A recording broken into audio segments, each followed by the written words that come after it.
Gravando. Tudo aí, amigo? Bafo. A nossa primeira pergunta é para entender um pouco sobre essa organização, como é a organização de gênero na sua comunidade, no seu povo, no sentido muito da sua família nuclear e aquele povo que você, a sua etnia, de onde você veio, basicamente. Então, como é as noções de gênero? Como é a vivência de um corpo dissidente de gênero nesse espaço? Certo.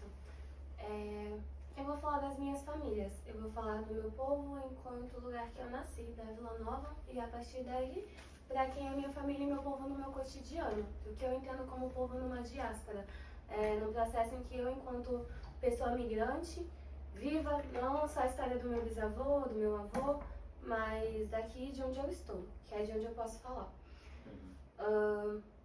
Esse é muito maluco, porque todas as pessoas que, assim como eu, sabem que a gente veio de um lugar comum, ou mesmo que somos pessoas não binárias de uma mesma região, pensando na minha cidade, nós somos atravessados por essa ideia, tanto que eu falei do bioma, porque é um contato direto. Mesmo as pessoas que dizem, por exemplo, que, sei lá, a cidade que eu nasci, Goiânia, as pessoas de lá não podem fazer uma retomada com relação à retomada étnica. Mesmo as pessoas que dizem isso, muitas vezes estão na minha cidade dando palestra sobre o rio limpo no meio da cidade. Então, é muito interessante esse lugar, né? Esse contexto que ele foge uma binariedade em todos os sentidos, de onde se pisa, do que você é. E quando, além de ser de uma região que ela tem um apagamento histórico, isso é historiografia voltada para o Sudeste, de certa forma, contempla o Nordeste, de certa forma, né? Porque o Nordeste é muito grande, mas isso não é assim no Centro-Oeste. Então, muito esse lugar do não existo. Esse é um sentimento coletivo, não existir. E esse também é um lugar de pertença da minha família. Porque quando você passa por situações de pobreza, quando você realmente... minha mãe sempre me fala que quando a gente mudou lá pra Vila Nova, na verdade eu não nasci na Vila Nova, gente, fake news. Eu nasci no Setor Pedro, que também é um lugar que teve o mesmo processo, de certa forma, que a Vila Nova. E aí, com, sei lá, uns 2 anos, eu fui morar com a família do meu pai na Vila Nova. E minha mãe sempre fala que quando a gente foi pra lá, tinha tanta gente lá, que as pessoas literalmente dormiam em esteiras e em redes, em lugar que desce, porque eram muitas pessoas. Então, sabe, todas as histórias que eu tenho da minha família e que eu vivi com os meus mais velhos, sempre foram esse lugar de não ser gente, de não ser. A minha avó não era mulher pra muita gente. O meu pai nunca foi gente pra muita gente. A minha mãe também não. Então, eu vim de famílias migrantes, de famílias que estão nesse contexto de uma caminhada, e o sonho de uma família que vai pro Centro-Oeste, eu sinto que nós é muito apegado. Tipo, você vê muito nordestino migrando, muito nortista migrando pro Centro-Oeste, inclusive, mas o centro-oestino é um processo de pra sair da terra, é um negócio ancestral, porque nossos ancestrais foram até ali para finalmente ter uma morada, ter uma água, ter um lugar. E aí quando eles chegam lá, quando o seu Francisco chegou lá, meu avô, na beira do rio Botafogo, onde eu nasci, onde eu morei minha vida inteira, nasci no hospital. Quando eles chegam lá, eles chegam para construir a cidade com todo um discurso que a gente tinha de êxodo, né? Esse é um momento no Brasil, é o que eu falei, minha cidade não tem nem 100 anos. Então é um momento que muita gente está indo para cidades, está indo construir cidades. Eles chegam lá para construir a cidade com toda uma propaganda do que seria o Centro-Oeste e não tem lugar para morar. E aí os barracos que eles fazem, casas de palha, tá no Museu da Universidade Federal de Goiás tem foto da Vila Nova. Então todas essas casas, elas eram derrubadas pelo governador do Pedro Ludovico. E aí você vai ver que é uma cidade que no meio da cidade tem uma estátua da Anhanguera que ganhou de São Paulo.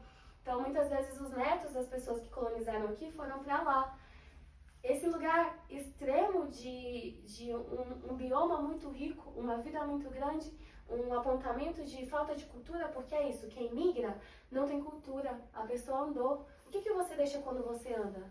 Eu que sou um corpo que eu ainda vivo, né, entre São Paulo e Goiás, mas eu vivi isso com muito mais frequência quando eu não tinha um lugar para ficar. Eu ficava na casa de pessoas que me recebiam, que ainda bem que eu tive isso, não é todo mundo que tem isso é já um privilégio, porque o tanto de gente que chega aqui e vai parar na rua, ou que acaba de, sair da rodoviária roubado, perde documento, não é brincadeira esse lugar.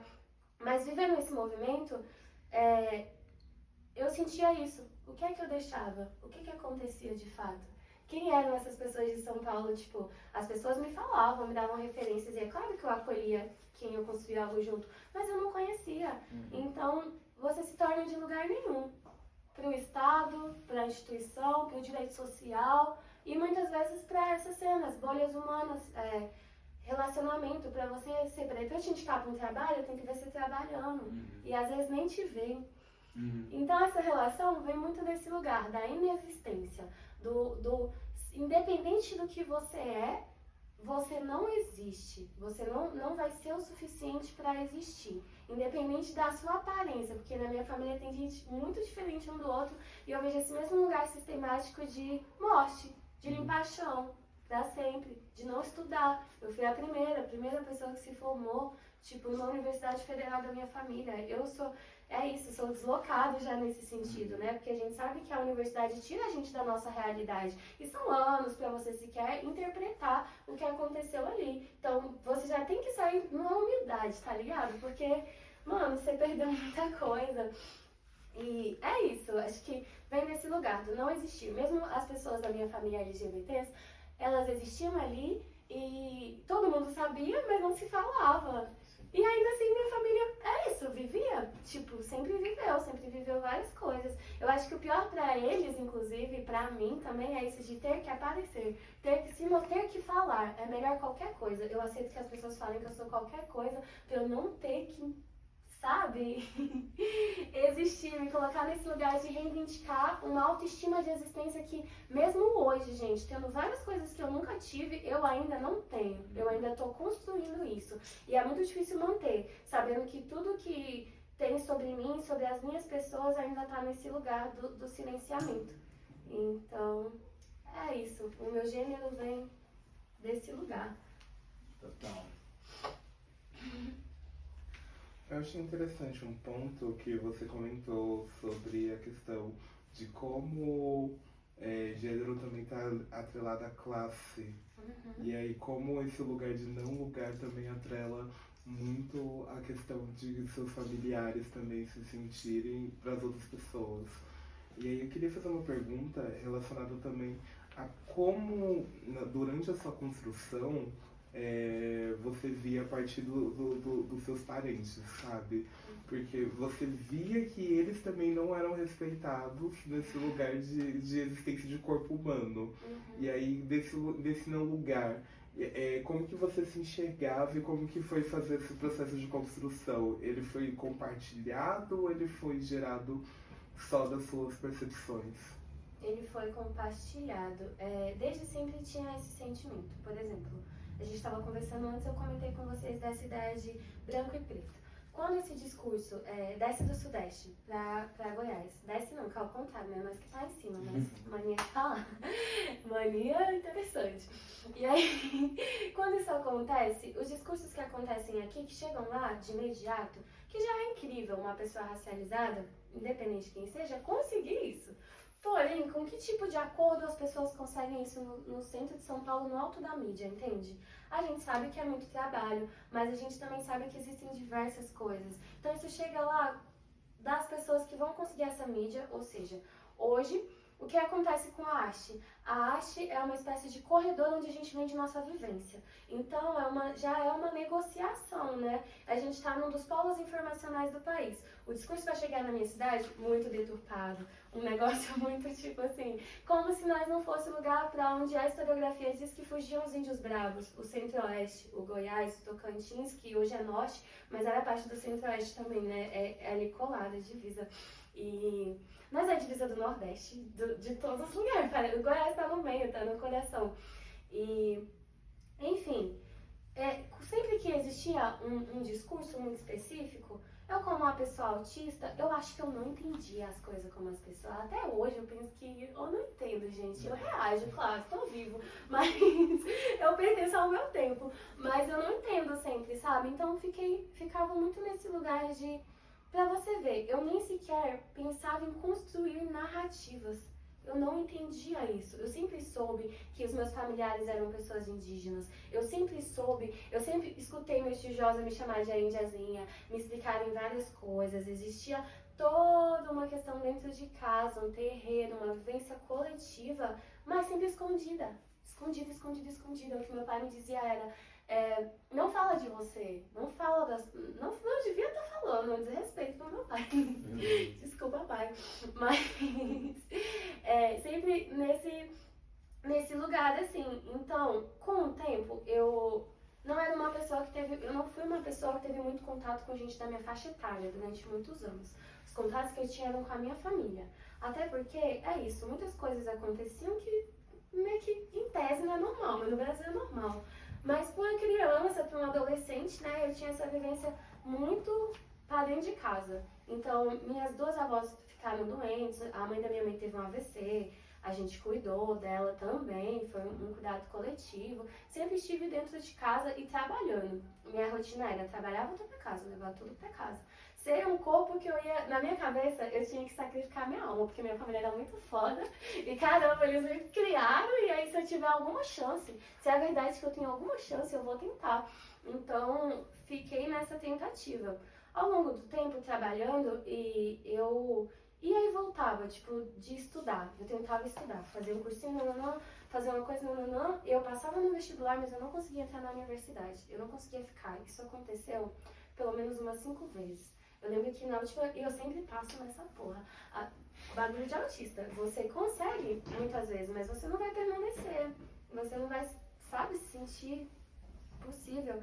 Minha mãe até falou a última vez, agora chega. Ela falou, agora chega, você tem que estudar isso.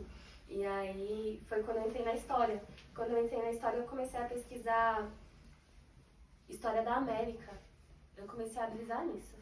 Mas moro aqui, né? Nesse lugar aqui. O que é isso?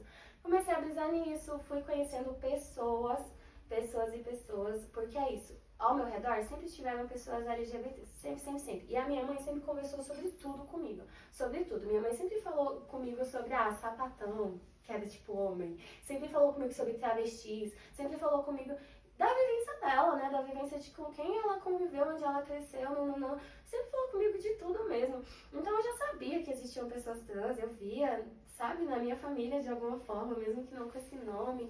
E fui sentindo. Só que chegou nesse momento de ebulição, assim, que foi quando eu vi que todo mundo podia falar. Todo mundo tinha uma história. E que eu fui deixando as pessoas dizer o que queria de mim pra eu ficar servindo elas. Então eu pensava, eu posso não ter raça, eu posso não ter gênero, mas por que eu tô servindo vocês? Se eu tô trabalhando o dia todo, por que eu tenho que ficar calada? Por que quando eu não me identifico, eu nunca me identifiquei completamente com o lugar de mulheridade? Isso é uma questão desde sempre, porque eu queria jogar bola, eu queria ficar no meio dos meus irmãos, eu queria viver a minha vida. Tipo, mano, até hoje eu tenho vergonha de depilar minha perna. Coisinhas, falando de coisinhas que são muito singelas de certa forma, mas que iam atravessando a minha vivência. E também esse lugar de, tipo assim, que eu falo de Maria Macho, de se um bagulho acontece, eu vou ter que sustentar. Se uma pessoa vem pra cima de mim, eu vou ter que sustentar. Eu não tenho, alguém, sabe, não vai juntar um grupo de mulheres pra me defender. Isso nunca aconteceu, gente. Chegou a época que a galera batia a mão no rio lá, as mulheres, falava do sangue, do não sei o que lá na menstruação, nunca nem me convidaram. Eu nunca fui gente pra essas coisas. Então, foi isso, nesse contato, nessa dinâmica. Desde esse lugar de não existência em muitos sentidos da minha família, de um corre muito louco de várias pessoas, a esse lugar de encontros. E aí chegou um momento que teve as ocupações das escolas, isso fomentou um movimento trans muito forte, de pessoas que são muito bravas, assim, da minha cidade. E aí foi isso. Eu fui participando de coletividades, vivenciando, me relacionando com as pessoas. Eu também nunca fui uma pessoa... Eu não sabia o que eu era hétero, eu não sabia. Eu nunca fui hétero, eu nunca falei isso, sabe? Eu nem entendia isso. Acho que vem também muito desse lugar do autismo, de não compreender essas narrativas no mesmo tempo que as pessoas, não conseguir formular isso. Hoje eu falo muito bem. É difícil pra mim, mas eu sei que eu falo muito bem. Eu não conseguia me comunicar assim. Então, até perdi. Mas essa loucura aí de encontro mesmo, tem uma pessoa que é muito importante pra mim, que é uma travesti, a Indy. A Indy tá na minha vida há muitos anos, a gente já brigou muito. Porque é esse lugar de tipo, eu realmente não me lembro, por mais que eu me esforce, Na verdade, eu lembro de sempre vou lembrar de uma pessoa, que é de Mazé, que é outra pessoa não binária, com buceta, que é uma pessoa do Cerrado também, uma pessoa muito especial pra mim. Mas além de mim, de Mazé, eu não consigo lembrar pessoas com buceta na minha cidade que eram não binárias, sabe? E até hoje em dia tem muito migrante, mas eu não consigo pensar em tantos trans masculinos assim. Tipo, existe esse apagamento histórico também, né, das vivências de pessoas com buceta que são trans, que estão em outros lugares. Por isso, cada vez mais também venho me reunindo com sapatões, porque vem desses lugares de apagamento. A gente mal tem informações de corpo com buceta que vive com HIV. A gente não tem essas informações, a gente, tipo, não tem a possibilidade.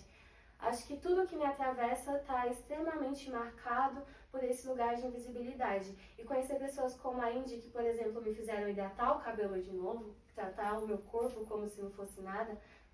Fui conhecendo pessoas que me incentivaram a parar de me encher de maquiagem branca. Já viram aquela menininha que ela passava maquiagem branca pra caramba? Que ela fez uma revelação? Porque aquilo ali, gente, as fotos são horríveis. Horrível, horrível, horrível, horrível. Um bagulho muito forçado. E é isso, essas pessoas trans que eu fui conhecendo, que se aquilombaram comigo, principalmente pessoas como Mazé, como a Mica, que tava me ligando, que é caminhoneira, que é uma travesti do corre. Esse lugar de eu não tenho CEP, eu vou pra BR, eu tenho que fazer outro corre. E como tudo isso tem a ver com tudo, com o caminho, com a vereda, com a arte, com a possibilidade de você respirar. Nem importa falar, é respirar mesmo, saber que a gente cresceu junto, que a gente chegou até aqui vivo e junto e tá em outros lugares. Hoje Mazé tá no Nordeste, eu tô aqui, tipo, e logo mais espero que a gente esteja junto. Total. Amigo, como você é uma pessoa muito coletiva, como toda corporalidade originária, sabe? Tipo, a necessidade de se pensar não individualmente, mas no coletivo. E como o seu processo de transição vem do outro? Assim, você já está falando exatamente desses contatos, dessas veredas que você se atravessa, mas como foi esse processo de percepção, assim, como uma coletividade, como um corpo coletivo, como indígena com o outro, assim? Você falou que você precisou chegar em São Paulo para nomear aquilo que você já entendia que você era. Sim, sim. Porque, nossa, tem muitos lados isso. É isso, eu sempre soube quem eu era. Eu tenho um contexto que ele vai para além de um discurso, sabe? Justamente pela marginalização que tem essa história. E eu não vou... É isso, às vezes eu tenho vontade de processar as pessoas, mas eu não posso, porque isso vai virar contra a minha realidade. A minha realidade é essa, vai ser sempre fácil as pessoas me removerem dos espaços, ditarem o que eu sou, falarem que não é de verdade, acharem que eu vou tentar provar. E aí que elas se fodem, porque não sei nem se eu posso xingar, mas é isso, as pessoas realmente se fodem, porque eu não vou, entende? Eu primeiro sou autista, entendessem a deficiência, o resto ficaria mais fácil. Então, quando eu fui entendendo, é o que acontece. Tem uma pessoa que foi muito importante na minha caminhada, é uma referência, mas eu não vou falar sobre porque eu não tô tendo contato. Mas um dia essa pessoa me mandou um vídeo de uma galera aqui de São Paulo falando sobre ser indígena na cidade. Aí eu fiquei meio desconfiada, fiquei... interessante esse negócio, né? Porque até um tempo, mano, até sei lá, minha pré-adolescência, assim, adolescência, quando eu fazia ensino médio, as pessoas, eu falava na escola que era uma pessoa indígena. Tipo, porque eu sempre, mano, eu não entendia direito, mas eu falava, e eu sempre contava a história do meu avô, da Vila Nova, não sei o que, não sei, insuportável, assim, mas não entendia direito. Eu nunca esqueço que um dia na escola, um moleque branco me levou pra uma parte de uma pessoa indígena da aldeia e falou, ele ficava falando que ia me apresentar uma pessoa indígena de verdade, num colégio cristão. Aí tá bom, né? Eu falei, tá bom, me apresenta. Eu, tipo, não sei o que isso significa também, não entendia. Tipo, quem deu o direito do outro, independente de ser esse moleque ou de ser essas narrativas binárias, de legislar sobre a minha realidade. Que o juiz mostre a cara, porque a minha tá aqui. E tipo assim, aí ele foi me apresentar essa pessoa, ela olhou pra mim, olhei pra ela, mas falou oi e ficou lá as duas assim, tipo... Mano, o que tá acontecendo, sabe? E aí, na época eu lembro que Foi mais ou menos nessa época, assim, eu lembro muito disso, porque eu não tenho tenho uma memória muito boa, mas em algumas épocas eu já perdi, porque quando eu tenho crises muito fortes, em contexto associativo mesmo, não é tudo o que eu guardo, mas essa é uma memória que eu tenho dessa época. E aí, com todo esse lance de movimento social, de isso é branco, é preto, branco, é preto, e tudo que era indígena virou preto, porque se não era preto, era branco. E eu entendo, aqui é o Brasil, eu entendo, mas ao mesmo tempo, como isso é agressivo. Isso é agressivo para várias famílias. E pra minha família é agressivo, porque, véi, vai lá, tipo assim, chama meu pai, vamos ali na FUNAI contar isso. Você acha que ele vai? Meu pai tem mais o que fazer. Meu pai, ainda mais agora que ele é uma pessoa com deficiência, que ele é uma pessoa cega. E tipo, quem já deu. Meu pai sempre falou isso. Ninguém nunca me deu nada. Ninguém nunca me deu um presente. Você não vai esperar isso. Sabe? E eu vejo muito a minha vivência lá do meu pai, que vira e mexe, meu pai estava sendo atacado, estava sendo tirado dos lugares, e eu não entendia direito. Ficava, que porra é essa, né? Eu sei que ele é doido, mas ele é uma pessoa incrível, uma pessoa trabalhadora, educada, tipo assim, meu pai é uma das pessoas mais inteligentes que eu conheço. Nossa, de verdade, eu pago um pau, assim, pro meu pai. E eu esqueci o que eu tava falando. Doido demais. Não, eu entendo. Mas desse sentido de ser uma pessoa originária. E foi, enfim, nessa época eu meio que perdi isso. Eu lembro até de um dia que eu tava pintando a cara em casa, escondido. Uma loucura. E assim, fui tentando entender essas diferenças, né? Tinha questões com a minha família, como todo mundo tem, ainda mais pessoas que são dissidentes. Então, muitas questões que me afastaram da minha família, de afastamento com meu pai, que pra mim é uma das pessoas mais formadoras de quem eu sou. E isso mexeu muito comigo. Foi o momento que eu fui pra fora de casa. E nesse momento é o momento que literalmente as pessoas falaram tudo que eu sou e eu acreditei. Eu só trabalhava, eu mal dormia. É como eu falo numa poesia, eu trabalhei mais de 16 horas por vários dias, gente. Em várias coisas. Eu sempre trabalhei muito, as pessoas não têm nem noção, porque eu sempre fui muito uma cobrinha assim, sorrateira, passando, subindo, enrolando na ladeira e já era, desaparecendo. E eu tive que chegar a esse lugar, né, de pessoas que se viam como gente, que reivindicavam um direito, pra entender isso dessa forma, tipo, de movimento social, luta política. Porque já tinha gente da minha família, inclusive tem, que já pesquisou outras histórias e sabe outra etnia. Então, mais velho que eu, pessoas que falam sobre isso também na cidade. E só não chegaram ao Sudeste. Então, como a gente estava falando, quando a gente chega no Sudeste, parece que você é escolhido, né? E é isso que as pessoas da minha cidade pensavam. Porque eu pensava, que inferno ter que sair da Vila Nova. Mano, de verdade, pergunta pra Sal o quanto eu sofro. O quanto eu sofro de sair do lugar que eu fui criado. E aí eu vi esse vídeo um dia que essa pessoa, uma pessoa trans, dessas pessoas que eu fui me coletivizando, me mandou, que era um vídeo falando sobre ser indígena na cidade.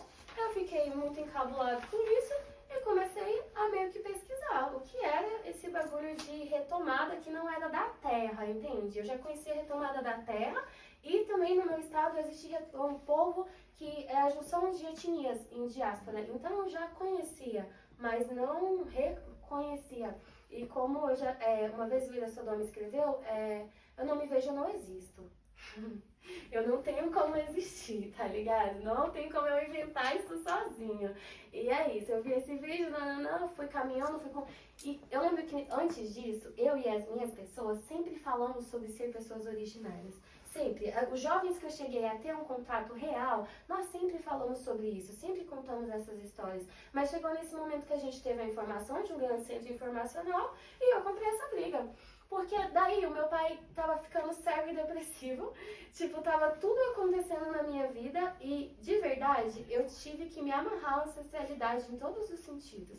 Porque eu fui desterrado, eu me auto-desterrei também na minha própria história por ser uma pessoa dissidente. Eu não tinha como, sabe? Vai falar com seus mais velhos, tipo... Às vezes é complicado, não é sempre que é suave. Minha família não teve uma realidade de, meu querido, seja quem você quiser. Não. Então, como eles iam me oferecer isso? Eu tive que buscar. E aí, nesse momento que eu me reconheci assim, eu tive que peitar praticamente todo mundo, menos minha família. Menos a minha família. Literalmente, desde o momento, inclusive, que eu entendi que era uma pessoa não binária, eu comuniquei isso pra minha mãe, meus irmãos. Nós criamos a Menino Feminino, que é um selo de moda, de artesanato, em que a gente falava sobre o cerrado e quebrando esse lugar do gênero, porque assim como eles, eu sou um menino feminino. Então, a gente tem essa caminhada coletiva de dentro, né? Desde dentro. Quando ela vem pra fora, quando a gente entende isso do poliinformacional, e quando eu chego em São Paulo, porque eu vim doido pra São Paulo, eu perdi emprego, eu não conseguia trabalhar, eu me relacionava com uma pessoa branca, isso foi muito, muito adoecedor, muitas coisas foram acontecendo, e não só, eu sempre fui uma pessoa não monogâmica, era pior ainda, porque ainda tinha um monte de doido. E eu conheci essas pessoas, jovens, urbanas, eu em nenhum momento aqui estou falando sobre povo em território, pessoas que estão na aldeia, não estou falando disso, estou falando de diáspora. Então, todas as pessoas que eu conhecia numa diáspora, e principalmente que eram do Sudeste, que é onde é mais possível, né? A gente sabe aqui que, por exemplo, as pessoas podem dizer para um parente, você não tem etnia, mas a gente aqui em São Paulo, que convive em certos espaços, já tem a consciência de que pessoas indígenas em diáspora, ainda mais pessoas LGBTs, existem de outra forma. Então a gente continua falando que somos pessoas originárias, porque isso é uma consciência histórica também, isso não é sobre outros contextos, isso é sobre nós, original, marginal, é algo que se fala no reggae, é algo que se fala no dub, é algo que se fala no funk, sabe? Nessas culturas em diásporas. Mas como é colocado nesse lugar de cultura tradicional versus cultura marginal, fica tudo muito complicado. Mas eu via essas pessoas da cidade e que chegavam nesse lugar do movimento de retomada muito agoniadas. E eu tava muito doente. E aí ficou esse bagulho, né, de uma agonia coletiva. Eu lembro que eu falava para as pessoas, vai plantar uma planta. Vai fazer um negócio assim, fazer um chá, alguma coisa, você sabe, mano. Tipo assim, você tá dizendo que você é uma pessoa indígena, tem um motivo nisso. Você é uma pessoa racializada, uma pessoa que tá no corre. É isso, mano. É bagulho, muito que a gente tava falando agora, é classe social também. Não adianta desatrelar. De cima do prédio é muito fácil de falar. Muito fácil, depende de como chegou no prédio, mas é muito fácil de falar. Ai, já perdi de novo, gente. Mas eu acho que você respondeu, Abi. Super. Tá. Eu lembrando depois, né? Não, mas é que você responde, você traz muita informação através do que você fala. Você responde algumas outras coisas enquanto fala, eu acho tudo. Acho que isso é uma dinâmica de podcast. Você quer seguir na sequência ou eu posso fazer a próxima? Pode fazer a próxima. Tá. Quais são as estratégias que você e a sua comunidade hoje no presente, essa comunidade que você construiu, utilizam para manter viva as suas tradições e resistir às normas sistêmicas dessas tradições também? Que pergunta, seu louco. Então, isso que eu tava falando desse reconhecimento, quando eu cheguei aqui, eu fiquei perdido em tudo que me atravessava. Eu virei uma pessoa mais do que nunca de lugar nenhum e de algum lugar ao mesmo tempo. Então, de início, aqui eu fui tentando realmente me aquilombar com as pessoas na realidade delas, sempre na realidade delas. E é claro que isso deu muita merda em vários sentidos, porque aqui é o Sudeste, tudo é muito grande. E falando de São Paulo, sempre nesse lugar, né, de querendo ou não, eu já chego em São Paulo sempre perto de pessoas que já estão no círculo de informação, de movimento social. Então, é não pensar que todo sudestino é igual, que toda pessoa do Sudeste tem o mesmo contexto, isso é um bagulho muito paia. É outra fronteira colonial mental. Aí cheguei aqui, buscamos construir várias coisas, construímos de fato, sabe? Eu acho que mesmo a pessoa que se torna o seu algoz, se um dia ela teve do seu lado, alguma coisa ela te ensinou. Então eu aprendi muita coisa. Eu ficava escutando as pessoas daqui falando, sabe? Tipo, de edital. Eu ficava escutando várias coisas. Isso é uma parte que eu acho interessante de pensar a comunidade que eu planto hoje, que é pensar acesso à cidadania, mas de uma forma meio diferente de quem busca uma validação institucional, porque eu não concordo com muitas coisas. Antes disso, eu sempre fui uma pessoa muito rígida. Eu sou autista, tenho uma rigidez mental muito grande. Antigamente eu era assim, ou um trem é certo ou ele é errado, ou uma coisa é verdade ou ela é mentira, e se não é eu fico doida. Eu era desse jeito, então durante muitos anos eu fui assim, muito difícil mesmo. Nós precisamos poder viver em sociedade para podermos avançar em vários sentidos. Não quer dizer que o autista um dia vai ser o que as pessoas esperam. Mas sem ser um bagulho do louco, não vai dar certo também. Então, eu não... Digamos que eu não fiz muitas alianças na minha cidade, nesse contexto de ser uma buceta trans, no meio de um monte de coisas. E é isso, não podia nem falar buceta. Mas tem 500 músicas, inclusive da minha namorada, falando de pica. Eu acho ótimo. Eu, assim, bato palma. E como que começa lá, gente? Quando a gente nasce lá da buceta, lá, misoginia, né? Então, tipo assim, muitas coisas. E esse lugar de puta, tá ligado? De chegar no lugar, eu sou a puta do lugar, cara. Eu sou a puta do lugar. Sou a pessoa que vai estar realmente com a roupa curtinha ou vontade de bermuda e camisa. Sempre esse lugar, tipo, confuso, mano. Negócio confuso. Mas eu sei que é isso. Que a minha aparência, meu fenótipo, meu corpo, as formas do meu corpo geram esse lugar também. Então, foi muito difícil fazer aliança, mesmo com as pessoas que me fortaleceram. Porque pensa, o autismo, a pobreza, a loucura, a deficiência familiar, um monte de coisa acontecendo pra caramba sempre.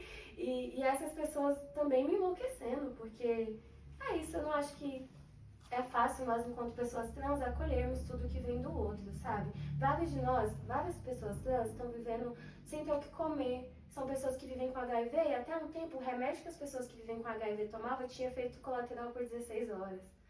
São pessoas neurodivergentes, doidos, sabe? São pessoas que não têm casa. Então, é isso. Mas uma coisa que eu observei é que muitas dessas pessoas acessavam coisas que eu não acessava. Mesmo elas dizendo que, nossa, eu tinha todo o pano do mundo. E de certa forma, sim, acho que todo mundo, na verdade, tem um paninho, ou talvez nenhum, mas você constrói, né? Você costura seu pano, você tem que ser esperto para sobreviver. E... não é? Então, hoje em dia eu olho para essa época e penso assim, me relacionava com uma pessoa cis, várias coisinhas ali que as pessoas achavam também que me davam uma segurança social, que no final, né, a gente sabe. Mas vivi várias coisas. Então, eu não consegui manter toda uma rede de aliança. Porém, desde sempre, eu conheci pessoas em diáspora. Eu não vou definir a identidade dessas pessoas, até porque é injusto com o tempo. É injusto para elas, é injusto comigo, é injusto pro tempo. Mas essas pessoas em diáspora, migrantes muitas vezes, pessoas que iam pra BR, pessoas que a família migrou, pessoas trans, a gente foi se comunicando. E uma coisa muito forte no meu caminho e que, enfim, ninguém nunca vai tirar, é a minha rima. Então eu rimava slam, rimava em praça, mas não rimava em qualquer lugar. Era a única coisa que eu já tava conseguindo fazer, rimar. E aí o bagulho da rima sempre atraiu as pessoas, querendo ou não. Então a gente foi se unindo pra fazer arte, se fortalecendo. Eu vejo essas pessoas que eu já citei, Mika e Mazé, como um ponto de energia muito forte, ponto de encontro muito forte de experiências que eu tive e que sou muito grato. A Indy também, a Indy é uma pessoa que eu conheci na universidade, que minha primeira treta com ela foi falar pra ela, você não tá me escutando de verdade, eu não vou ser sua amiga. E tipo assim, até hoje a gente tá junto. Então teve essas pessoas que, por uma compreensão de uma vida não fixa, ou por uma compreensão das coisas que foi vivendo, me deram esse acolhimento. Então começa aí, no Cerrado, nesse acolhimento, e em ser respeitado como uma pessoa trans. Porque eu vejo que, assim, você pode me respeitar com tudo, mano, com tudo, eu juro. Se você ficar tirando com a porra do meu gênero, eu não vou conseguir, mano. Até porque eu sou autista, eu vou entrar em crise, eu vou querer te matar, tá ligado? E eu não quero te matar. Tipo assim, eu não quero ceder a isso também. Não posso ceder a todo o estereótipo que tem na caixinha de minoria que eu sou, diria um humano cis. Sabe? Não dá. E aí eu vim pra cá, querendo ou não, com essas forças, reabastecido por essas forças dessas pessoas incríveis e que eu devo ter... Tô esquecendo, tem o Hugo, que era meu pai da Baum, que é uma pessoa muito incrível comigo também, muito generosa e um parente muito generoso. E quando eu cheguei aqui, eu me vi perdido em narrativas, me vi perdido em nossa, você não pode ser assim, nossa, tal coisa, nossa, mas você tem que se reconhecer, nossa, mas... tudo, nossa, mas tal pessoa tira com a nossa cara. E eu sou uma pessoa que eu cresci de uma maneira territorial. Eu sou de comunidade. Então eu busco a comunidade. Isso é um negócio que me adoece. É um negócio que acaba me adoecendo. Mas eu sou uma pessoa que eu chego, nós fechou, mano. Mexeu com você, mexeu comigo. É poucas ideias. Então saí catando o problema dos outros. Que nem um deficiente passaria. Isso é a história de vários parentes que chegam aqui.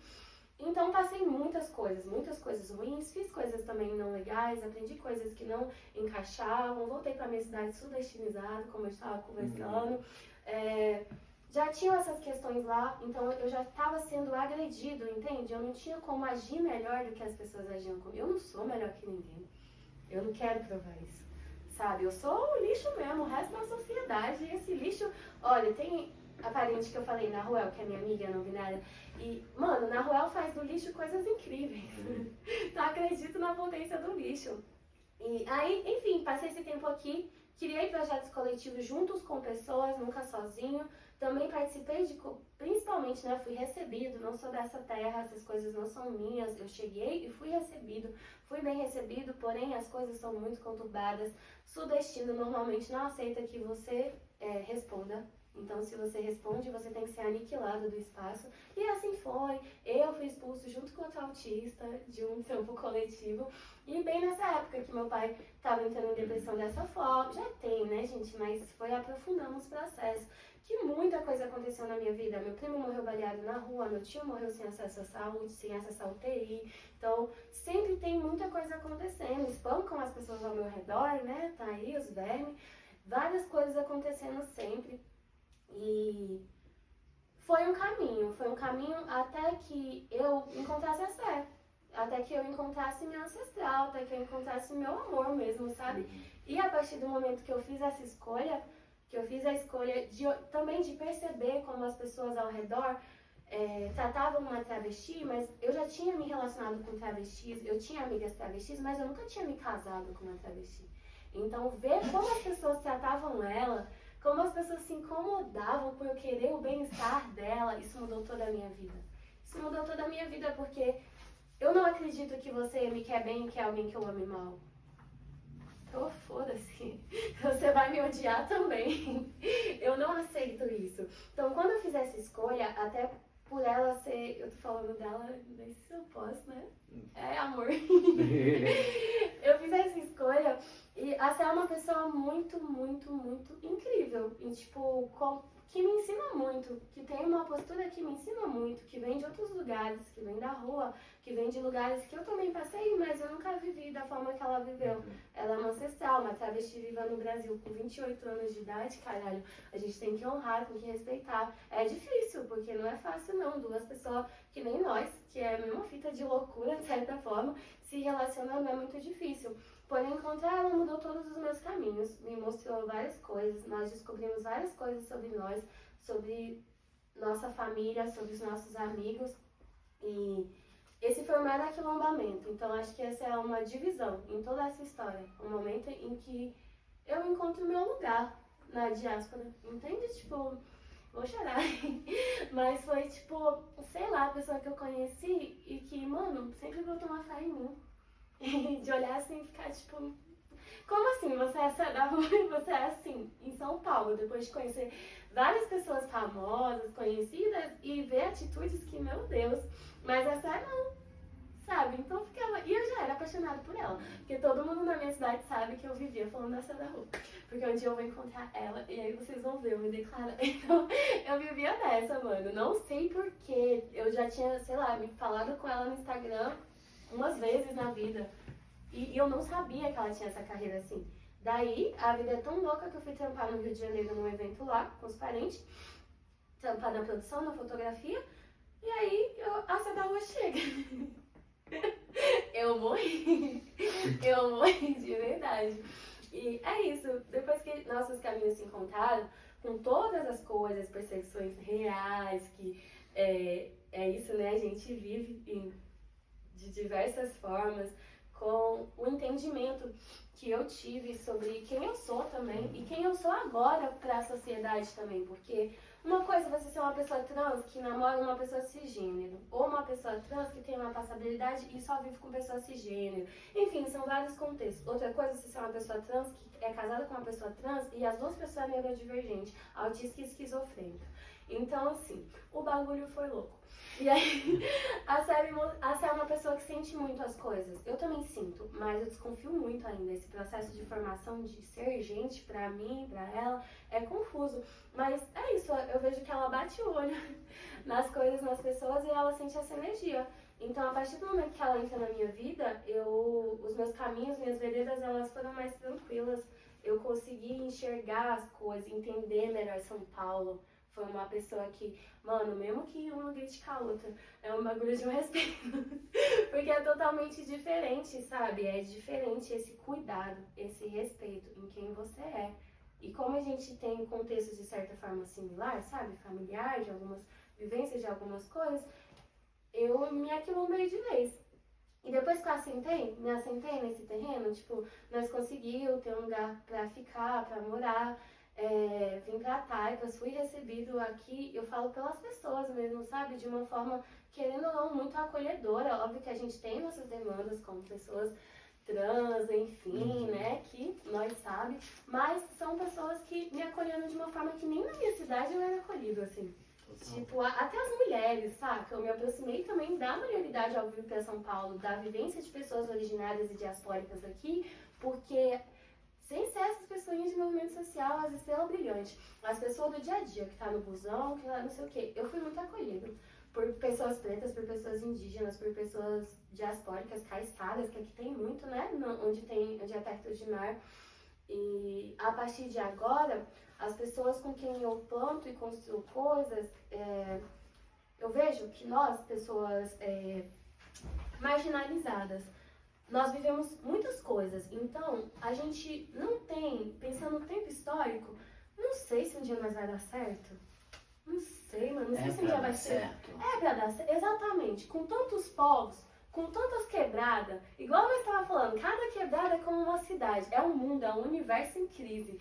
Cada lugar, mano, que você pisa, pra quem já viajou, pra quem é migrante, pra quem é itinerante, nós sabe, pra quem nasceu numa cidade que recebe muita gente, que hoje minha cidade também recebe muita gente, então vejo esse lugar também, entendo mais as pessoas daqui, dentro do possível, mas eu não acredito, mano, que a doçura... É isso, né? Que muita gente fala de mim, que eu sou uma pessoa muito amorosa. Sou uma pessoa muito amorosa mesmo. Todas as minhas brigas, todos os meus sempre que eu amo. É até um meme que tem, o difícil de ser latino-americano não é a violência, é o amor. É ser romântico demais. Eu sou muito exagerada de uma pessoa que ama. E isso sempre também atrapalhou. Que é sempre isso de tipo... Mano, hoje eu acolho a pessoa, eu vou lá, tenho toda uma coragem de reconhecer, de expor minha história e minha vida pra uma pessoa. Amanhã, se a pessoa não precisa mais me usar, eu viro nada, mas meu nome tá numa reportagem, minha cabeça tá espalhada por São Paulo. E quando você vem pra São Paulo, vai ser espalhado pelo Brasil. Tipo assim, toma outra repercussão. Então, hoje eu tento conversar com as minhas pessoas, ainda mais que a gente... nós pessoas trans, ao contrário do que as pessoas pensam, nós não estamos ficando ricas na arte, muito menos falando que somos pretos e indígenas, nós não temos esses acessos, isso não existe, nós sabemos que não existe, é ruim ter que ficar repetindo, porque isso é uma violência de tempo. Se eu não posso pertencer ao meu tempo, minha realidade, você está dizendo que eu não existo. Isso não existe, isso é um poder. Então eu tento conversar sobre essas pessoas sobre profissionalização. Hoje eu tô trampando com isso, eu tô produzindo pessoas que estão à margem, que estão aí contra o sistema real. São as pessoas que são antissistema, né? Que vivem com CPF cancelado, que não tinham CPF, como meus tios tiveram que fazer documento adulto já, sabe? Então, isso que eu faço. As pessoas que, por exemplo, a gente sabe que existe em Abya-Yala, na América, organizações, cartéis criminosos que são formados por pessoas que têm origens racializadas, vamos falar assim.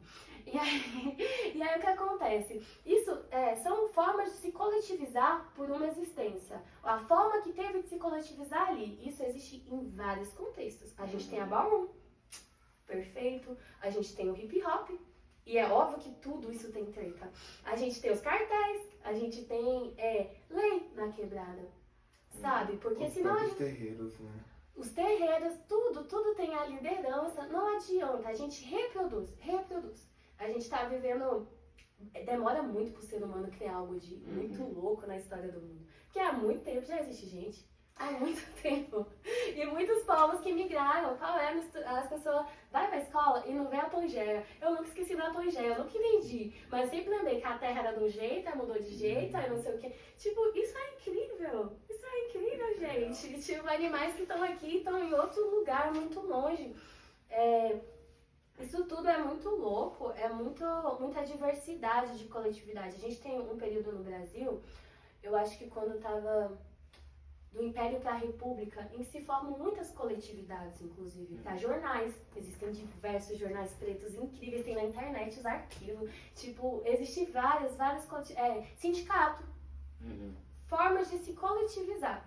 E daí eu entendi aqui em São Paulo também que esses coletivos que vão se criando aqui são essas formas de você dar uma rede, ter uma rede e tentar, nem sempre vai ter dinheiro envolvido, mas se possível ter algum dinheiro para que a gente possa se transportar, comer. Qual é? Nós vivemos de cara com esgoto, sabe? Nós respiramos esgoto, nós vivemos, é isso, é arma, é esgoto, é tipo tudo ao redor. Como eu vi uma MC cantando esses dias, eu não vou lembrar o nome dela, mas você não pode culpar a música por ela falar de algo que já existe. Você não pode culpar. Você não pode culpar o funk por ser o funk. Você não pode culpar. A gente vem de ancestralidades que não se vestiam assim, que não viviam num lugar frio, inclusive, muitas vezes. Então, não culpe a vestimenta, não culpe. Não diga que o guarda-chuva é um fuzil. Não faça isso. E é nesse movimento de profissionalização, de passar algumas visões. Eu estou me aquilombando em coletivos hoje, em trampos da quebrada, em trampos de quem está ao meu redor. Minha maior ferramenta é realmente amar. É amar. E o amor vem no grito, o amor também vem no grito, o amor vem na ordem, o amor vem em localizar. Então tem um pensamento territorial muito localizado de onde eu tô indo, sabe? E eu nunca vou sozinho. Eu não sei se vocês já me viram cantar, mas eu subo no palco, tem 10 pessoas comigo. Tem no mínimo uma. Se não tiver uma, você raramente vai me ver lá. Porque eu não consigo. Não é um discurso. É só o que eu sou. Nossa, você falou duas coisas. O processo de ser uma pessoa neurodivergente, autista, e o espectro já fala suporte, né? E aí, dentro desse lugar afetivo, é muito importante. O suporte não vem de uma pessoa típica. Até porque a tipicidade geralmente não vai nos suportar. Não é nem sobre dar suporte, a tipicidade não nos suporta, sabe? Sim. A gente incomoda a tipicidade. Então, eu entendo quando você fala, porque desde a minha relação, eu sinto que eu tenho muito suporte da minha relação, que também é uma pessoa neurodivergente, sabe? Então, tipo, dentro das nossas neurodivergências, a gente entende o suporte necessário para cada um e aquilo que a gente também não consegue, sabe? Dar suporte. Eu acho muito importante toda vez que você pauta a tua neurodivergência e coloca que os nossos corpos, eles... Nossa loucura, ela é viva, né? Sim, e é loucura mesmo. Porque até um tempo atrás, pessoas autistas estavam sendo internadas em hospitais. Acabou! Acabou!